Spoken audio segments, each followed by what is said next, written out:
87. 87. Is that 87? It is 87. Yeah. Okay. I just repeat what the fuck you're saying. So I have no idea what 12. 108. I don't know. I just say things. I don't know. I'm like, why didn't you repeat it after? How can I use? That's what we do. I say the number. You say the number back. I say still here. You laugh at it. We announce the topic. Go ahead. Which might be sovereignty today. Sovereignty. I don't know where you're going with this. So I don't know where I'm going with it either. Yeah, but it's been on my mind a lot lately. So we will give it a shot. I've been thinking about it a lot lately because it became apparent recently that personal sovereignty was something that I was lacking a lot more so than I realized. And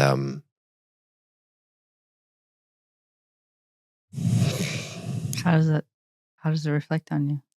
Like, what is it that you notice about it, I guess? I guess I noticed. Since I'm assuming I'm on the other end of this. I mean, somewhat, but not like all the way. I guess and I'm using it in a very broad sense, in the sense that, you know,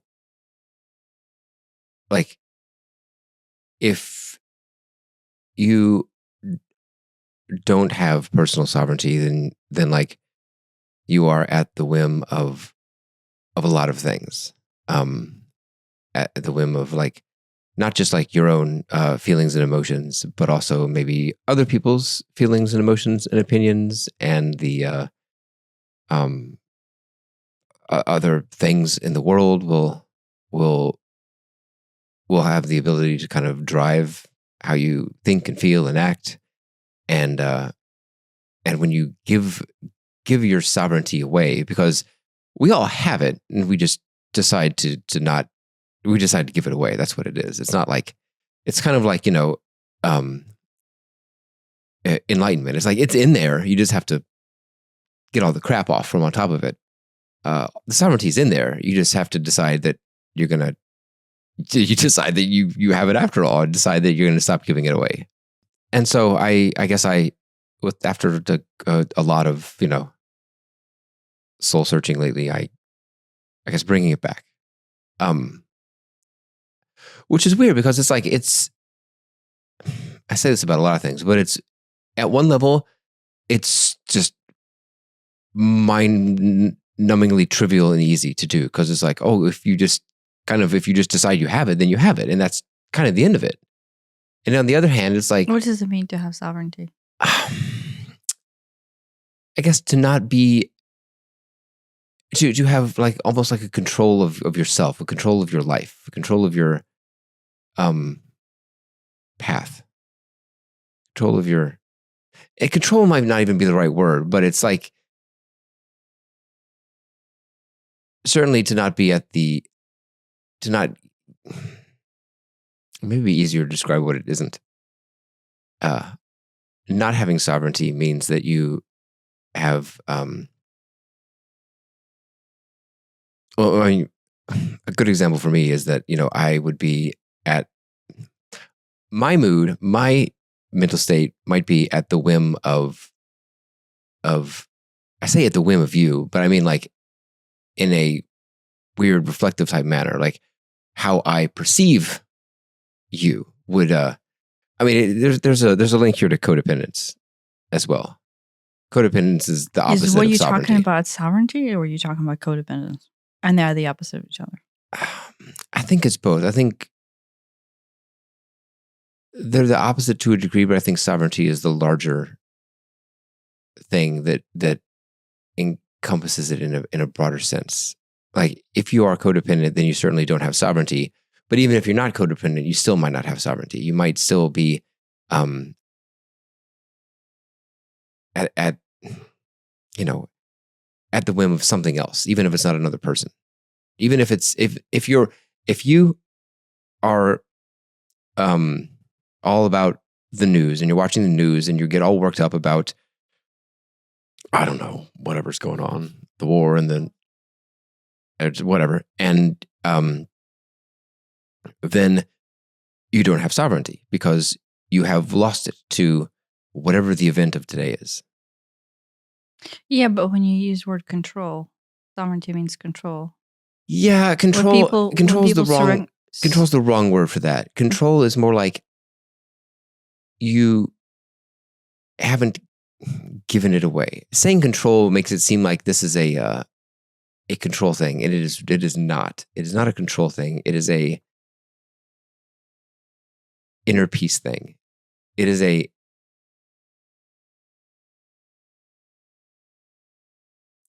you're not letting other things control you. It doesn't mean that you necessarily are controlling yourself or controlling your emotions, but you're not letting them control you. Is them emotions or is them other people? Them is anything and everything that is outside of you that is driving your thoughts and feelings, especially in a way that is not the way you want it to be. Yeah, but most of the time, whenever you are not sovereign, or like in your case, codependent, it's your decision. Well, of course, everything's my decision. Yeah, but and nothing is taken away from you. No, that's why I said you give it away. Yeah, but when you give it away, you're not giving it away. You are using it as a tool to soothe your trauma and pain body. You're not giving anything away. Yeah. Right. At the deeper level, it's just a tool. Like, instead of me self-regulating, instead of me like recognizing, oh, look, I feel influxed or I feel emotionally unstable, do you use somebody else to become stable?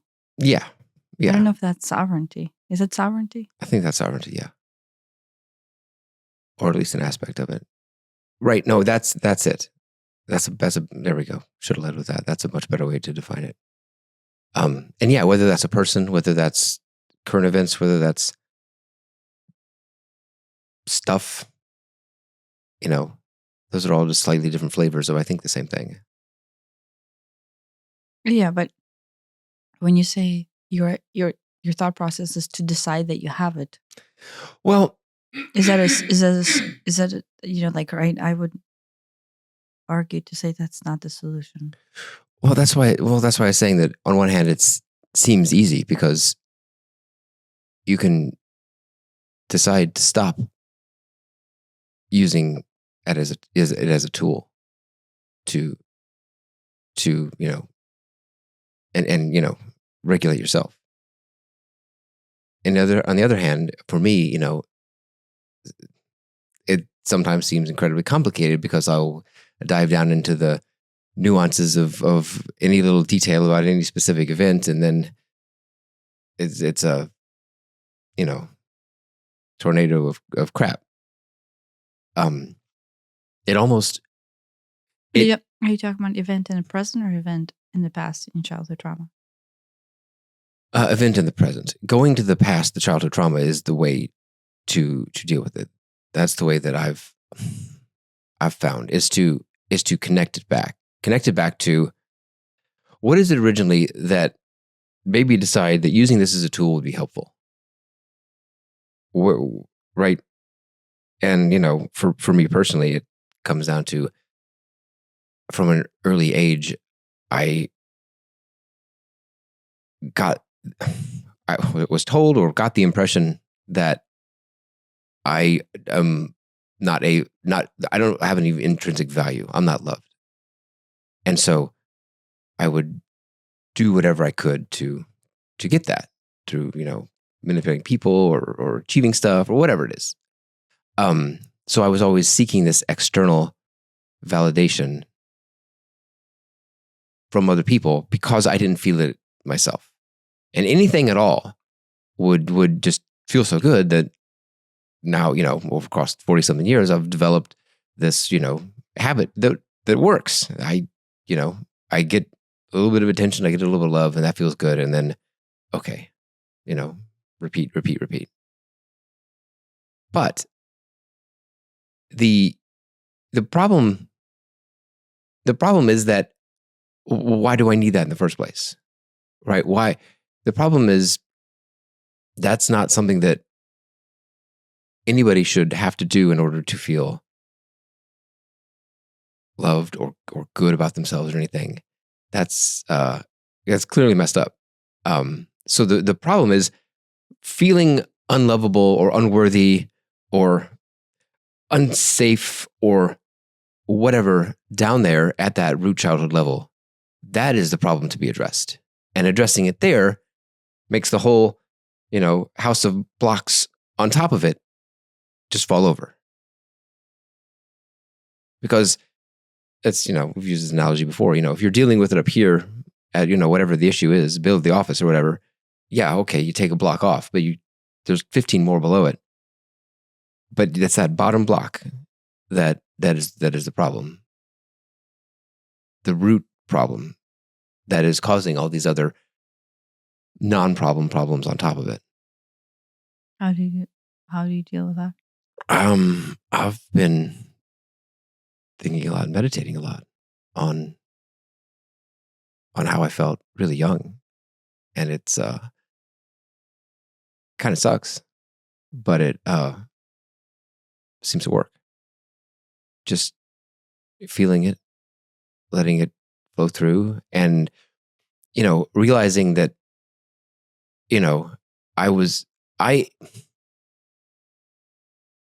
I collected these beliefs about myself at a very young age that are just not true. And it's weird. It's like, it's really easy to say, oh, well, that's just not true. But like 40 years of believing it, it's almost, it's a little, on one hand, it's harder than that just to let go of. And then on the other hand, it's not. You have to really, really believe that it's not true in order to let go of this false truth that you've been holding on to for a long time.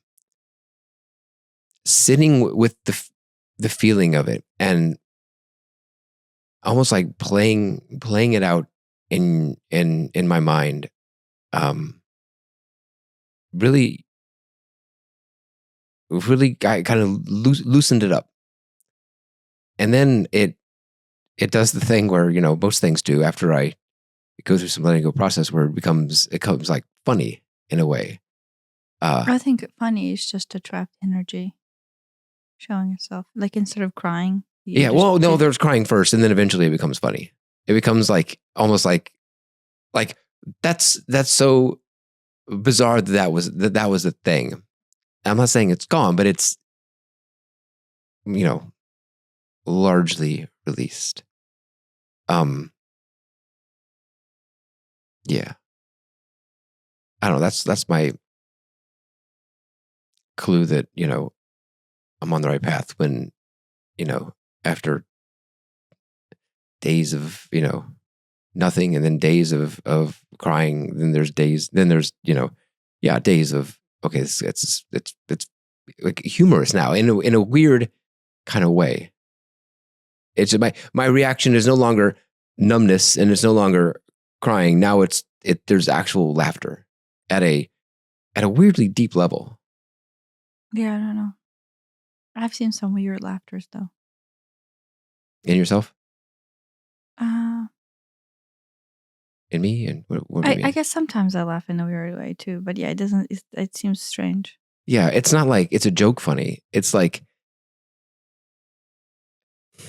I don't know. It's a weird laughter. It is clearly an energetic release laughter. Yeah, I think it's an energetic release, but it shows itself through some sort of like face unlocking into like whatever muscular structure that had trapped energy of, I don't know. I think I think it's very much some sort of a energetic release. Like, crying is an energetic release, and then your face does certain movements in order to facilitate that feeling. And then laughter does something else. Yeah. It's weird because,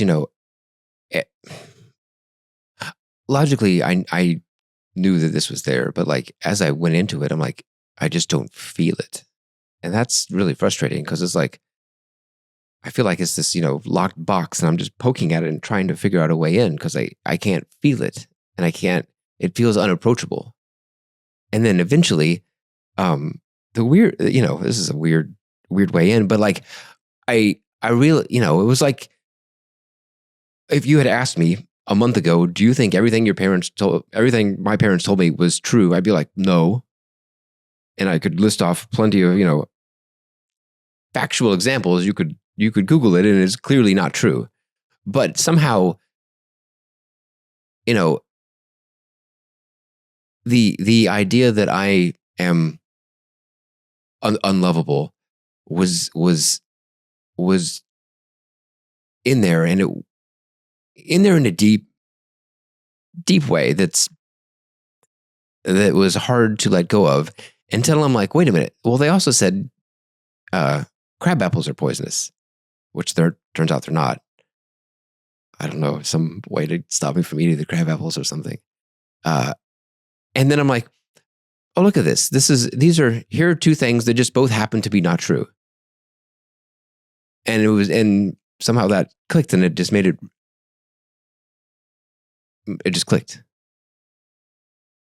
Which is, I don't know how that can help anybody else, but if there's something that you can almost like tie it to, it's like, here is a belief that I had very early on that I was holding on to, even though it wasn't true. And here's another one that I was holding on to until, when did I learn that? 25 or something, 28. We looked it up, and we're like, oh, that's not true. The crab apples. No, I told you that, and you didn't believe me, and we had to argue for a long, long time. Okay. Just to clarify how things actually work. I don't remember that, but I grew up knowing that they were poisonous because they were always poisonous. That was told to me many times. I used them as ammo in my slingshot. Yeah, but I think it that speaks volumes to how you approach things, right? If I think something is this way, then that's it. I'm convinced. Yeah, but it's that unequivocal stubbornness in order to protect your status quo. Yeah. No, I have that too. No, but that is the driving factor why you can't access the things you need to feel. Yeah, and beyond that, why it's so hard to let go of things, because if I've, almost like integrated these ideas into my persona at some level, then it's, it's like it's a part of me that if I admit that this is wrong or I'm wrong about this, then, then that, if anything, that reinforces that I'm bad and I'm wrong. It's threatening to your ego. Yeah, it is, but deeper than that, it reinforces that I'm bad and I'm wrong. But that's what ego is protecting. Yeah, but the bad and the wrong reinforces the unwanted, unlovable. I know, but you right. basically filter everything out on that level. The reason why it's so hard for you to dig so deep is because you have this tenacious drive not to see yourself for what you are. Yes, it is. Yes, it is incredibly difficult for me to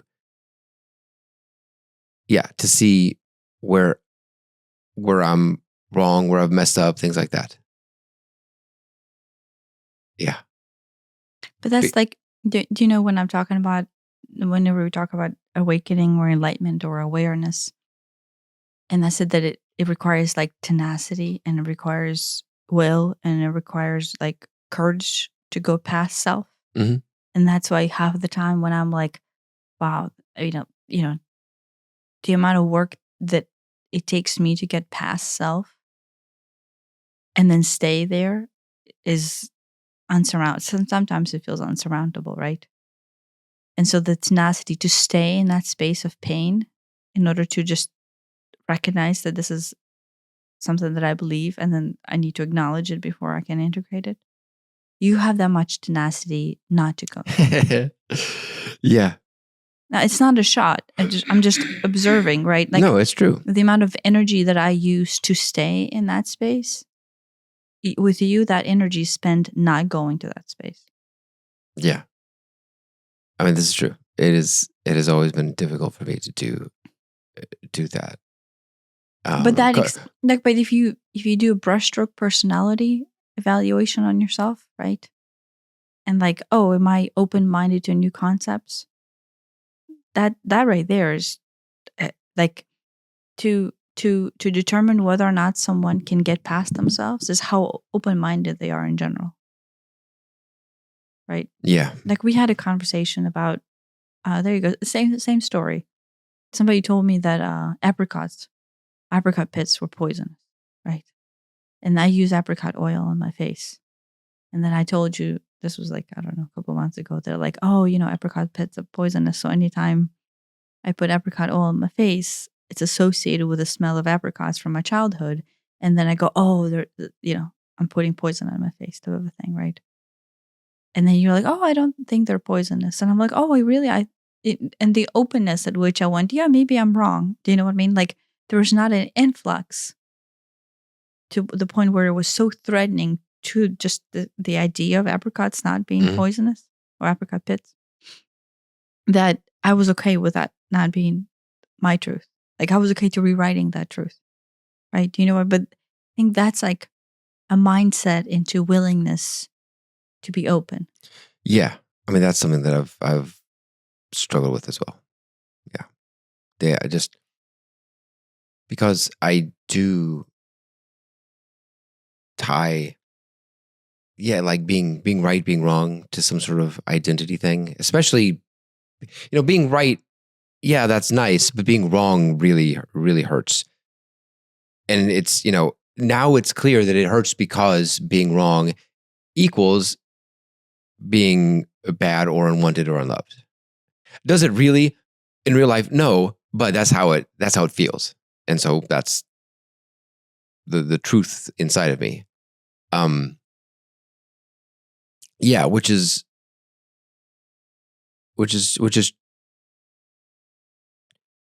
been tricky for me. Wait, which part? Just the idea that, I mean, obviously it's okay to be wrong. It's okay to, be wrong about apricots, be wrong about crab apples, be wrong about anything. It's okay. It's like such a not a big deal at all. And yet it has been so, I guess I realize how central it has been to my identity that I am right. It's okay if I don't know, but if I do know, then I'm right. And so changing my beliefs, especially changing my beliefs in any sort of, also use the word public setting, it's one thing to change my beliefs internally and then nobody knows about it, because then nobody sees the badness. So that doesn't hurt. But if, someone sees me being wrong, and then yeah, that would hurt. Yeah, but right, I think that your entire operation of self is gauged from Other people's opinions. Which is, I guess, lack of sovereignty. Right. That's how sovereignty, or lack thereof, presented in me. Was my sense of self was completely driven by other people's opinions of me, and anything I could do to influence that, I would do, because then I felt better about myself, which, right, just sounds so bizarre and sounds so backwards and sounds so pointless. Yeah, but because you have to come across looking like a specific way, because deep down you cannot be seen as yourself. Right. I have to come across looking a certain way, because then maybe I can feel how I want to feel. Because if I come across looking the wrong way, then... The wrong way, or as yourself? That's a different question, right? Ooh, yeah. Right. If I'm wrong about crab apples, then that is just myself because that's the belief that I had growing up. But like, But then yourself in that situation is a person who's wrong, right, and that's your truth. right, and then That right, that's not trying to be something else. That's accepting who you actually are. right. But then disconnecting the idea of I can be wrong about crab apples or about whatever, and that doesn't change me. That doesn't change my value or my worth or anything. Being able to hold both of those, which even saying it sounds so like Good or bad? it sounds like really you have to explain this to an adult levels type of stuff. You can be wrong about crab apples, and it's okay. People aren't going to hate you, and their opinion of you is irrelevant too. All of that. No, but there's their opinion that, oh, you're the person who's wrong. And then there's you identifying as that.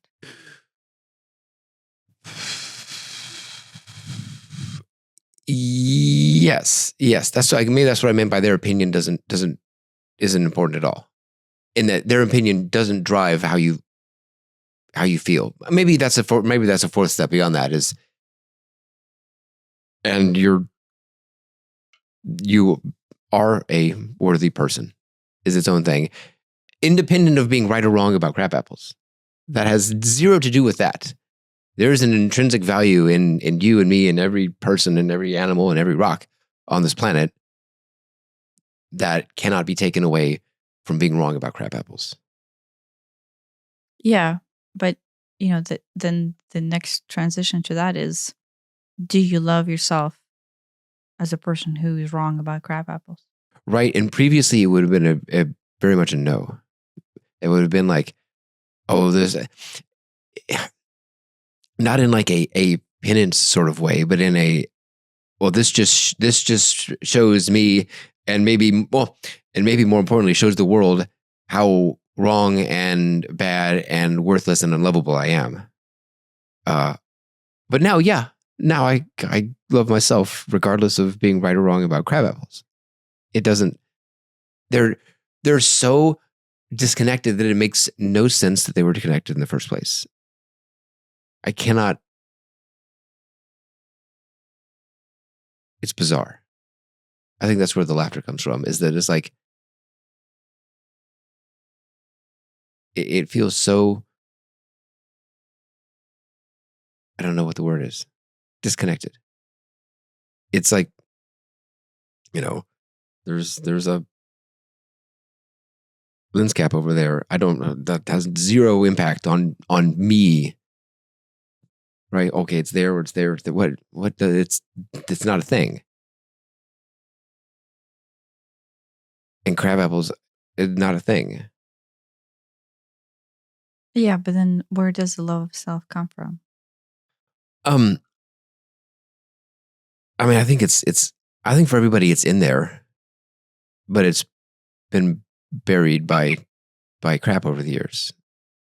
And like that moment of realization for me was going, oh wait, I've had this wrong belief about crab apples, and I've had this wrong belief about being, bad, wrong, unworthy, unlovable, and they're both false. And I'm picking I literally had crab apples in my mind, like, oh, here's something I was wrong about, and now I know better. And then here's something else I was wrong about, and now I know better. And the fact that one is a very easily Googleable fact, crab apples poisonous, yes, no. And the other is this like deep-seated personal belief that I had. I almost didn't see a difference between them. I'm like, here are two beliefs that I had that were wrong. And I can realize that those are wrong and just go, okay, no thank you to that.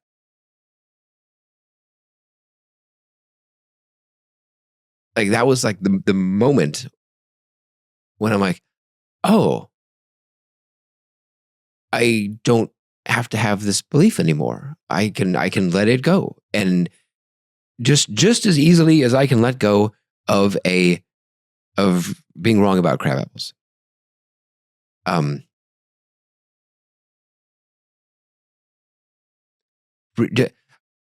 Whatever it was made it like, oh, this is just another thing I had assigned as a fact in my mind. And now I'm like, oh no, that's not a fact. That's wrong. So scratch that off. It was weird, but it was like this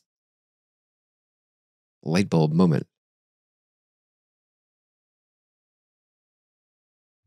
Before that, I did other stuff where like sometimes I'll if I'm stuck down in the density of an issue, and there's all the details, and I did this and you did that and this, whatever it happens to be. There's no real getting out of that. I can't solve something from that level. And so I literally visualize some sort of higher self of mine in the clouds, literally in the clouds, reach down and pick me up and pick up my little human body and plop me on top of the clouds, which are apparently solid. And now I'm up there, and I can like see, like literally visually see things from a different perspective. And it's like from that literal higher perspective, those problems cease to be. Every time I do it, it occurs to me that this may just be some sort of, escapist thing, but it's useful in that it lets me see, oh, this is what it feels like when this isn't a problem. And this isn't like pretend it doesn't exist type of thing. This is like, oh, from this frequency, from the, let's say, fifth dimension reality, this isn't a thing. You don't have to worry about, loving yourself from this level, because that nobody doesn't love themselves at the fifth dimension. That's just not a thing. That isn't right. That isn't a thing. Like what? Scurvy. Don't have to worry about scurvy in 2025. That's not really a thing. Like that. So I did that, and I would just sort of sit there in that state going, this is what it feels like. And there is a little bit of that like Arrival style. Oh, now I know the future, and I can almost reverse engineer how to get to the future. There's a little bit of that reverse engineering into the future thing. But it's valuable to me because it lets me feel what that feels like to where that isn't a problem. And that's so soothing and shocking to the system at the same time, because I have never really lived without that being a problem in my life. And there's this realization that I can spend all day, replaying, whatever 3D thing happened. It won't solve anything. It's the wrong level. Can't solve it from that level. Was it Einstein who said that you can't solve problems from the same level that you create them? You have to solve them from a higher level. Something like that. I'm botching the quote up. Yeah, so like at that higher level where the problems don't exist, it becomes clear that is how things really are. And if you're not feeling that, then you've got like a layer of crap that just needs to be sloughed off.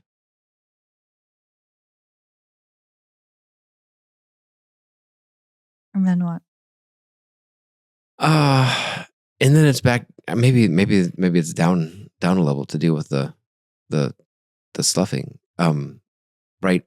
What level was that realization that the crab apple and the I'm not lovable are interchangeable? wrong, false beliefs. I mean, on one hand, that is probably down a level from the clouds, but it's certainly not down in the down in the dumps of down in the dumps. It just reinforces that. Right.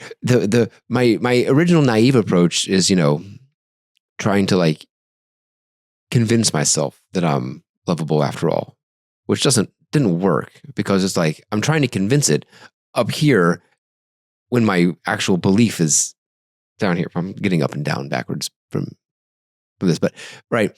So I'm trying to just sort of blanket or cover over, throw a sheet over this pile of poo down there, and that didn't work. And it didn't work, and it was obvious it didn't work, and it was frustrating, and that would just, lead into more self-loathing. So it was clear that didn't work. But I don't know. I mean, some combination of all of that seems to have worked. Seems to have made a difference to me. I mean, all the triggers that, would feed into that system would still continue to exist in your life ongoingly. Yeah, the world's not going to change. I mean, that's definitely true. I mean, the interesting thing is what's going to happen when something happens that has traditionally triggered me, and then where do I go? How do I react? That will be interesting. The along with this, everything feels less. I don't know if I want to use the word important, but less personal, right? There's like less personal, like, because like, I did take a lot of things personally because they helped reinforce, in a good way or a bad way,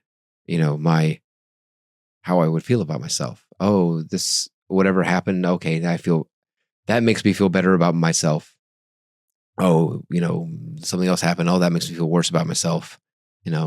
Try to craft my reality so there's more of these and less of those type of situation. That feels very disconnected right now. The idea that stuff happening in the world, the world, and the stuff with people, stuff with things.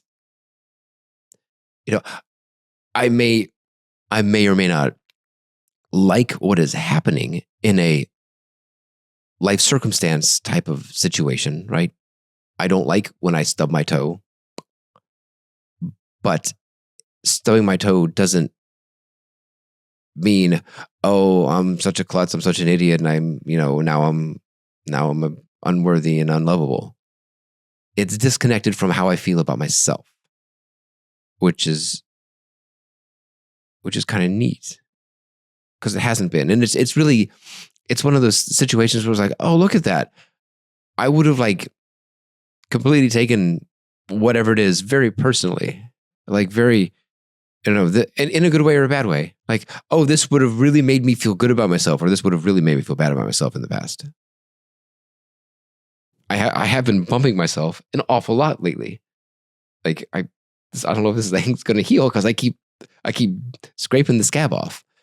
And it's like something that stupid would have reinforced me to a small degree, but reinforced some sort of negative self-image of me. And it's like, oh, well, that's okay. It hurts. It's annoying. Doesn't mean anything about me. Me. Then how do you feel about you? I feel good about me. I feel better about me than I think I've ever felt. Yeah.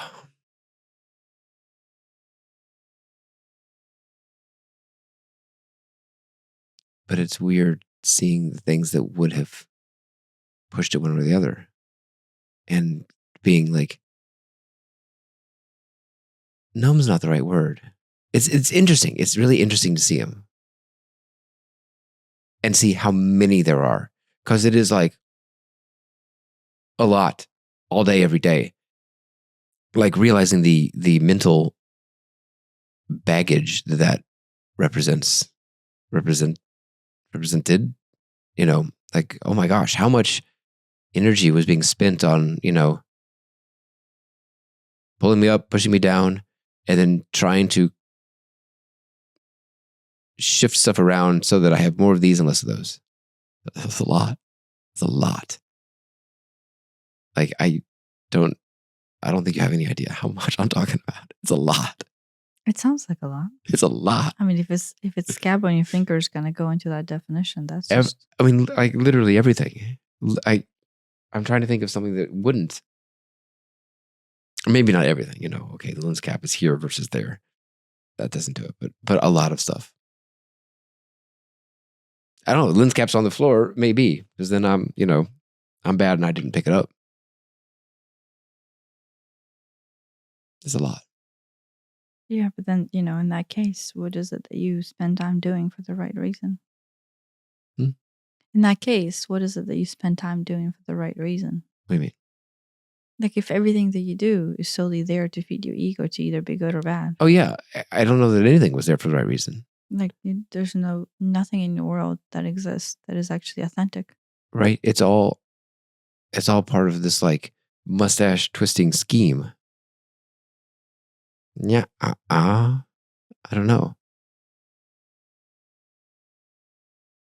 Yeah. Yeah, right. Authentic. That's the word. Yeah, I don't know. I mean, I think sovereignty on like an authentic level probably is this. But like the sovereignty, that the word that people throw out there is kind of superficial, right? Like if you're over there trying to figure out like, oh, I'm not going to be at effect of the news.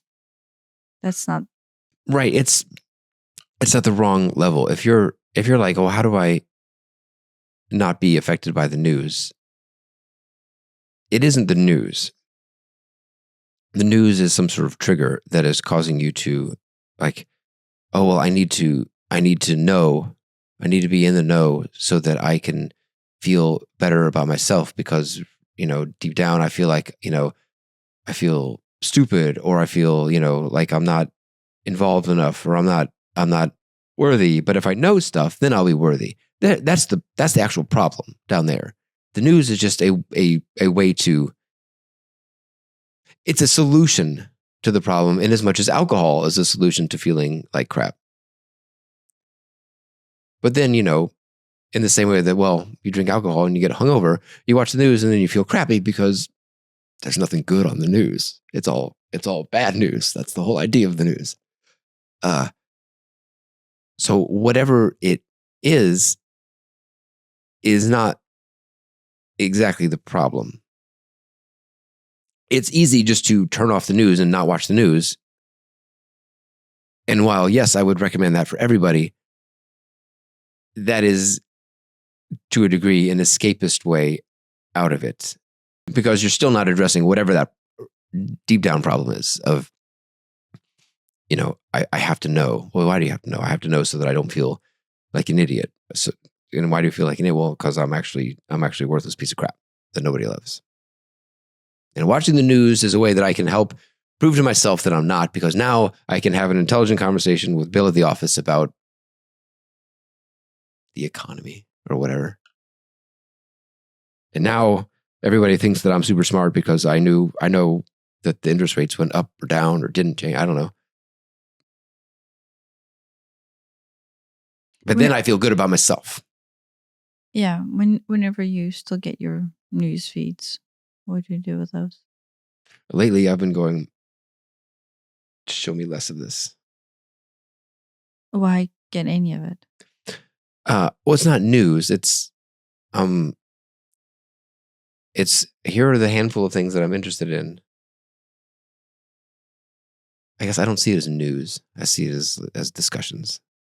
There is news on there, but I very, very actively try to just block it because I don't even want to know. Discussions about. Cameras and lenses, electronics, hard drive stuff. And how is that different? Different.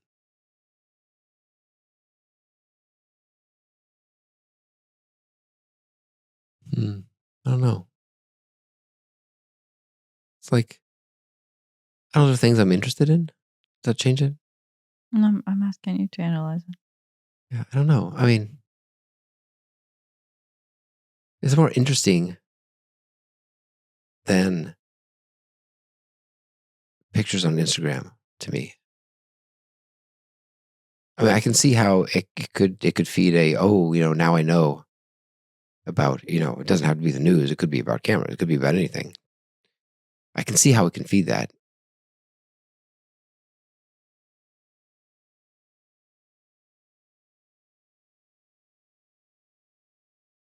Right. I don't know. I mean, it's right. On one level, it's just entertainment. On one level, it's similar to just watching a show on TV. On a different level, it's, I guess it's under the bucket of social media. So it's the same as just, checking Instagram. But the fact that it's not pictures, it's discussions.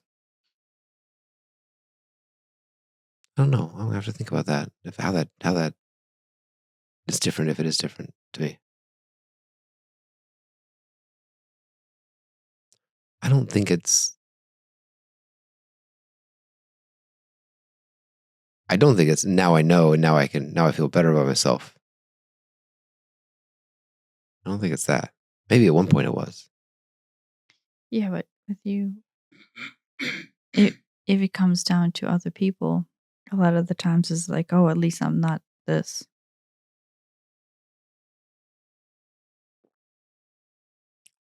Yeah, I don't think there's much. At least I'm not this in the stuff I'm seeing. No, if it's opinions and discussions, it is other people. Yeah, but like at least I'm not this. Is often there's some sort of like negative thing in there, and I don't know. Most of what I'm seeing is there's not a negative thing. It's talking about some lighting setup or a video shoot or it's educational, and I do see how learning stuff can feed into that. I do.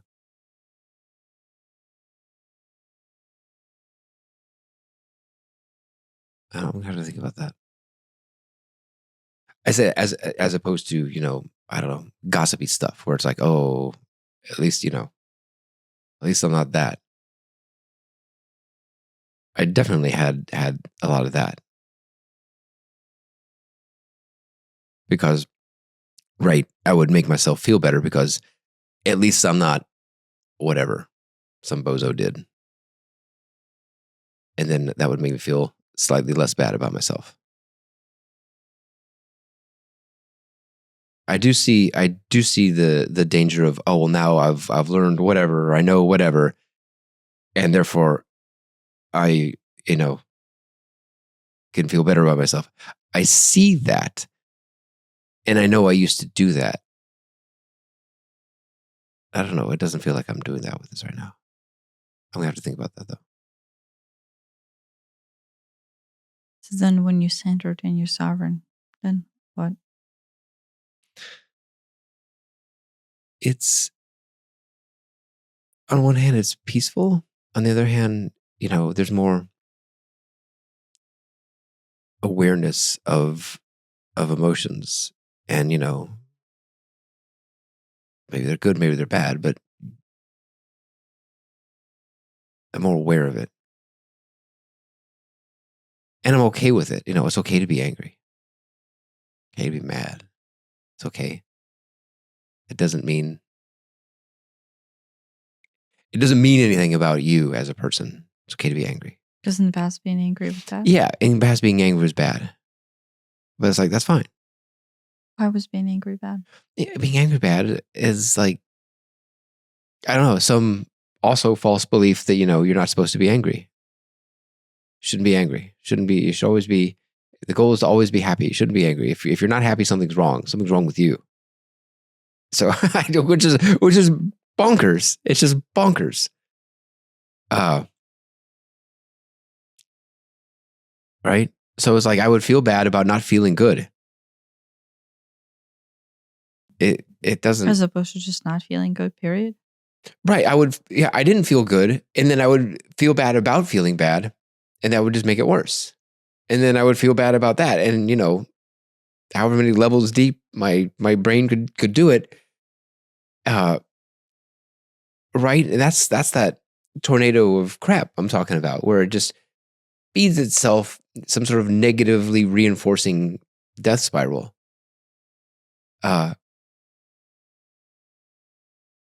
Instead of just, oh yeah, the emotions come and the emotions go. Just like the thoughts come and the thoughts go. I'm not my thoughts. They come and they go. And the emotions, they come and they go. And that's fine. And I can feel them, and I can decide if I'm going to do something with them or about them. I don't know. That's what I mean when I say that I'm free from them. They still happen. I still have thoughts and emotions, but they don't drive like this idea of who I am. Right? Jesus had emotions. He got sad and he cried.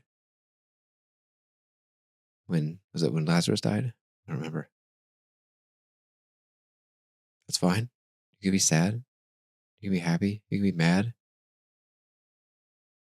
It's like, duh. It's like, this is what we would tell a 5-year-old. Oh, yes, you can be sad. Be sad. That's fine. I'm here. Let me comfort you when you're sad. But it's fine to be sad. It's fine to be angry. It's fine to be happy. Hey, why is it 45-year-old me is?